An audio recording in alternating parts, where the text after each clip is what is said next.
चाहता हूँ कि जो इतने शॉर्ट नोटिस पे आप यहाँ सारे उपस्थित हुए। आज मैं एक्चुअली जिस विषय में बात करना चाहता हूँ, सबसे पहले तो मैं अपना ये जो संबोधन है, हमारे राष्ट्रीय नेतृत्व है, जो हमारे राष्ट्रीय अध्यक्ष माननीय जेपी नड्डा जी और हमारे देश के यशस्वी प्रधानमंत्री माननीय श्री नरेंद्र मोदी जी और हमारे गृह मंत्री माननीय श्री अमित शाह जी, अपनी बात मैं वहां तक पहुंचाना चाहूंगा, क्योंकि मैं पिछले 6 साल से भाजपा की स्टेट लीडरशिप को मैं बता जा रहा हूं, लेकिन अभी तक किसी ने कोई इस विषय के ऊपर किसी ने कोई संज्ञान नहीं लिया। मैं सबसे पहले मैं अपने बारे में थोड़ा इंट्रो करवा दूं। मैं myself Dilbag Singh Thakur, as a lawyer, मैं 2006 से भाजपा की विचारधारा से जुड़ा था और आरएसएस की विचारधारा से जुड़ा था। मैं एक्टिवली 2014 में भाजपा के लिए काम करना शुरू किया और वहां काम करना शुरू किया जहां बीजेपी एंड नेशनल कॉन्फ्रेंस का बहुत ज्यादा डोमिनेंस था। और एक्चुअली मैं कालाकोट के सियालसी गांव से बिलोंग करता हूं और आज मैं जो अपनी बात रखने जा रहा हूं कि मैं पिछले 10 साल से भाजपा के एजेंडे को वहां पे बढ़ा रहा हूं जहां पे भाजपा का एक भी कार्यकर्ता नहीं था। और आज इस कारण हमारे जैसे तमाम कालाकोट में बीजेपी के वर्करों की उन एनसी के लीडरों द्वारा इतनी हरासमेंट हुई, इतना प्रताड़ित किया गया कि आज कोई भी बोलने को तैयार नहीं है। और बड़े अफसोस से ये कहना पड़ा है कि आज वही लोग जिन्होंने 40 साल तक भाजपा के उस मिशन को, उस संगठन को और उस आरएसएस की विचारधारा को पनपने नहीं दिया कालाकोट में, और आज वही लोग भाजपा का मैंडेट लेके आ रहे हैं।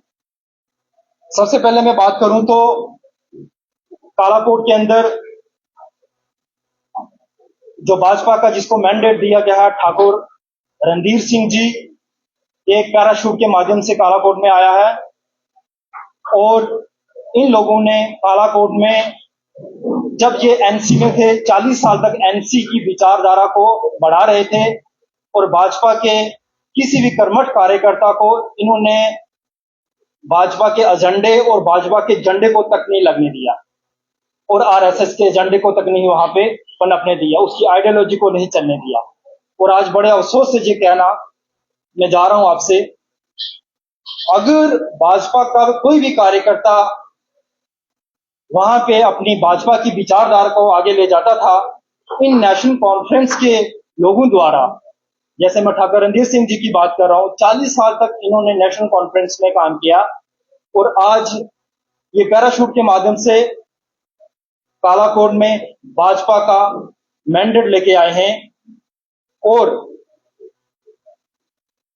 मैं आपको बताना चाह रहा हूं, 2014 के बाद जब मैं उस डोमिनेंस, नेशनल कॉन्फ्रेंस के डोमिनेंस एरिया में भाजपा के एजेंडे को आगे बढ़ा रहा था, इन लोगों ने हमारे ऊपर अत्याचार करना शुरू कर दिया। जैसे कि मेरे ऊपर इन्होंने मुझे कश्मीर बेस्ड आतंकवाद से जोड़ा गया। मैं आरएसएस का वर्कर, मैं भाजपा का वर्कर और एक कर्मठ वर्कर, मुझे आतंकवाद से जोड़ा गया, मुझे ड्रग पैडलिंग में जोड़ा गया और हमारे पूरे परिवार को प्रताड़ित किया गया इनके द्वारा।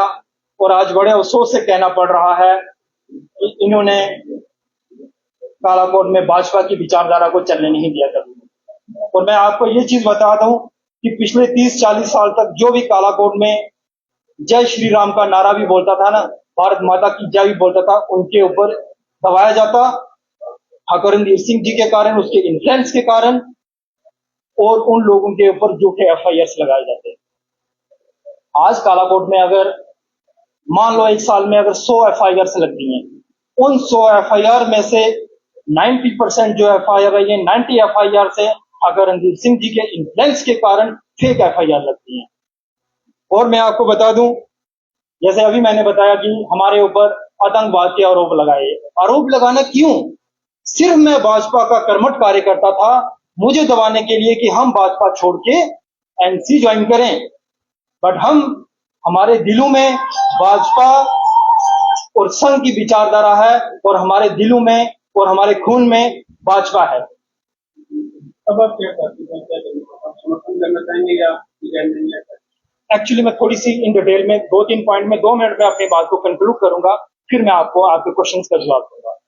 और इसी के साथ साथ जब मैं आपको बता दूं कि जैसे ही आर्टिकल 370 का एब्रोगेशन हुआ और 35A का एब्रोगेशन हुआ, ये एनसी के 40 साल पुराने जो लीडर हैं ठाकुर रणधीर सिंह जी, इन्होंने जैसे ही फॉर एग्जांपल मैं आपको बता दूं कि डॉक्टर फारूक अब्दुल्ला जी, महबूबा मुफ्ती जी, इन सबको जेलों में डाला गया। सीबीआई और ईडी की रेड्स शुरू हो गई। जैसे इन्होंने ये चीजें देखते हुए 40 साल से एनसी छोड़ के बीजेपी में जंप कर दिया, अपने इलीगल प्रॉपर्टीज और अपने उस एम्पायर को बचाने के लिए। और मैं आपको ये बता दूं कि मैं इनको ये कहूंगा कि काला कोट का ये अंबानी जी हैं, क्योंकि ये अपनी मसल बाहुबलिज्म और फाइनेंशियल ताकत के कारण काला कोट में आज भाजपा के सारे कैडर को इन्होंने हाईजैक कर दिया है अपनी फाइनेंशियल मसल और मसल पावर के कारण। और आज मैं ये बता दूं कि जैसे ही इन्होंने भाजपा ज्वाइन किया कोविड के बाद, कोविड के दौरान जैसे ही इन्होंने भाजपा ज्वाइन किया, as a simple worker Thakur Randhir Singh ji ने prime minister covid care fund में इन्होंने 5 लाख रुपए डोनेट किया था। और बड़े बड़े बीजेपी के पुराने जो नेता थे, मंत्री थे, किसी ने 50,000, किसी ने लाख रुपए, as a simple worker 5 lakh रुपए डोनेट किया। और मैं इसी के साथ आपको बताना चाहता हूं, जैसे मैं आपको एक वीडियो क्लिप बताना चाहता हूं, मात्र 58 सेकंड का है और बड़े अफसोस से ये कहना पड़ रहा है। और मैं मेरी अपील जो है माननीय राष्ट्रीय अध्यक्ष जेपी नड्डा जी से है। और मैं आपको ये छोटी सी बात बताना चाहता हूं कि 2014 के असेंबली इलेक्शन में रजौरी रैली में हमारे यशस्वी प्रधानमंत्री नरेंद्र मोदी जी आए थे और उन्होंने एक वहां पे भाषण दिया था कि काला कोट जो है, काला कोट का एरिया है जैसे कश्मीर स्वर्ग है और काला कोट नर्क बना हुआ है। ये मेरी स्टेटमेंट नहीं है, प्रधानमंत्री नरेंद्र मोदी जी की स्टेटमेंट है। उन्होंने ये कहा कि काला कोट को अगर नर्क से स्वर्ग बनाना है तो हमारे कैंडिडेट 2014 में अब्दुल गनी कोहली जी को जिताइए और जो इनकी गुंडागिर्दी के कारण काला कोट नर्क बना है, इसको हम स्वर्ग बनाएंगे। और बड़े अफसोस से ये कहना पड़ रहा है कि आज 2024 में जिन लोगों ने काला कोट को नर्क बनाया, आज उन्हीं लोगों को माननीय अध्यक्ष जी द्वारा काला कोट में मैंडेट दिया जा रहा है। आज काला कोट में बीडीसी, डीडीसी, सरपंच, एमएलए, कोई भी मैंडेट जब बढ़ता है तो इन्हीं परिवार में ही जाता है और कहीं नहीं जाता। और ये एक वंशवाद और एक परिवार की राजनीति चल रही है यहाँ पे। जैसे हमारी पार्टी की आला कमान, सेंट्रिक पॉलिटिक्स और राष्ट्रीय नेतृत्व जो है वो एक ही बात कह रहा है कि परिवारवाद और वंशवाद खत्म करना है।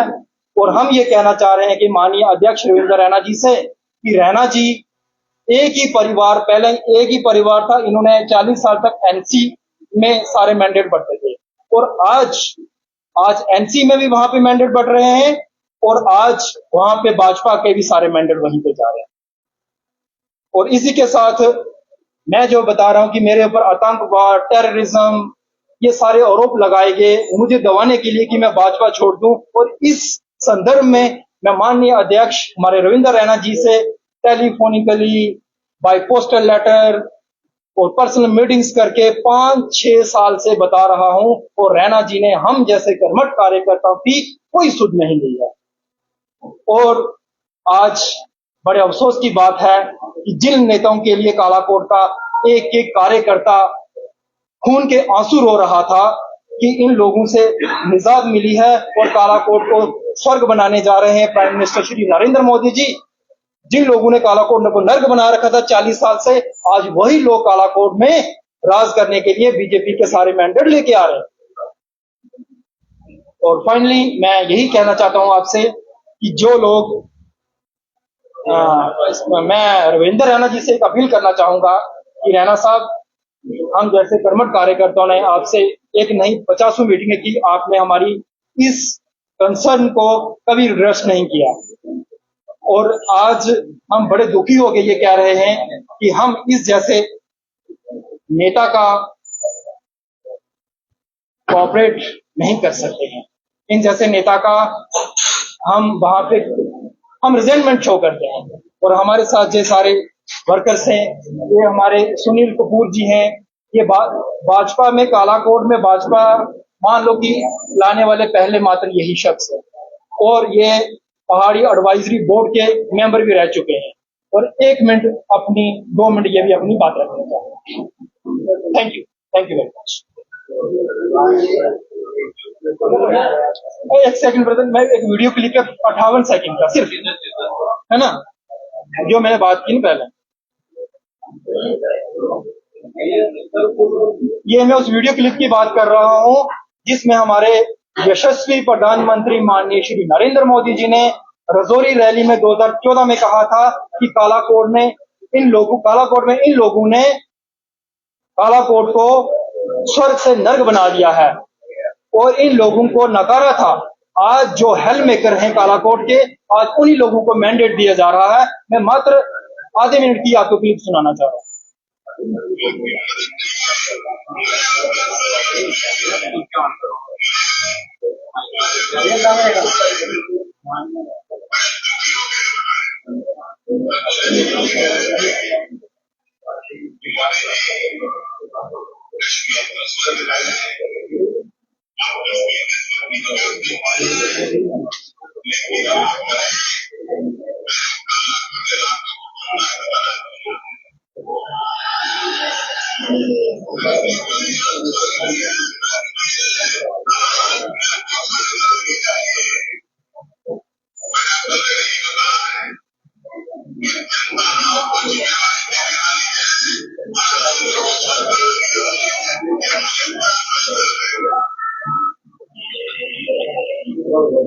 ये स्पीच 2014 के पार्लियामेंट इलेक्शन असेंबली इलेक्शन की है, जब मोदी जी ने उन सब लोगों को नकार दिया था और भाजपा का मैंडेट अब्दुल गनी कोहली जी को दिया गया था।